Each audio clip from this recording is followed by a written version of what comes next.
श्री स्वामी समर्थ. तुमच्या घरी धनत्रयोदशीला काय खरेदी होते? सोनं की स्टील भांडं?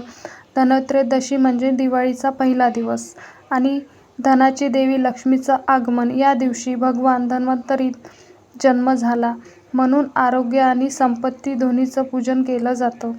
लोक या दिवशी सोने, चांदी, तांबे किंवा स्टील भांडं खरेदी करतात, कारण ते शुभ मानले जाते. संध्याकाळी घरात दीप लावतात, लक्ष्मी आणि कुबेराचं पूजन करतात आणि घरभर उजेड पसरवतात. असं म्हणतात, या रात्री जो प्रकाश देतो त्याचं जीवनही उज्ज्वल होतं. तर मित्रांनो, या धनत्रयोदशीला केवळ वस्तू नव्हे तर सुख, समृद्धीसुद्धा मिळतं. धनत्रयोदशीच्या दिवशी काही गोष्टी केल्याने लक्ष्मी देवी प्रसन्न होते. चला तर आपण जाणून घेऊया.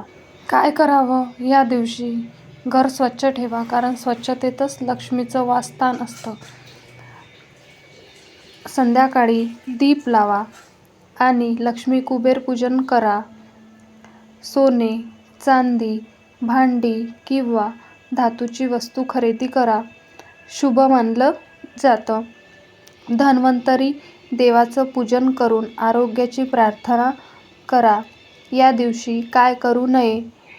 कोणाला या दिवशी उधारी देऊ नये. आर्थिक अडचणी वाढतात. कचरा किंवा फाटकी वस्तू घरातून बाहेर टाकू नका, ते अशुभ मानलं जातं. रात्री वादविवाद किंवा नकारात्मक बोलणं टाळावं, त्याचा परिणाम समृद्धीवर होतो.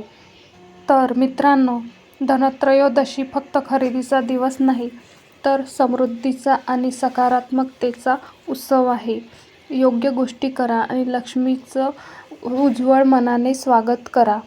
श्री स्वामी समर्थ. तुम्हाला माहिती कशी वाटली ते मला कमेंट्स बॉक्समध्ये नक्की कळवा. तुम्हाला दिवाळीच्या खूप खूप शुभेच्छा. धन्यवाद.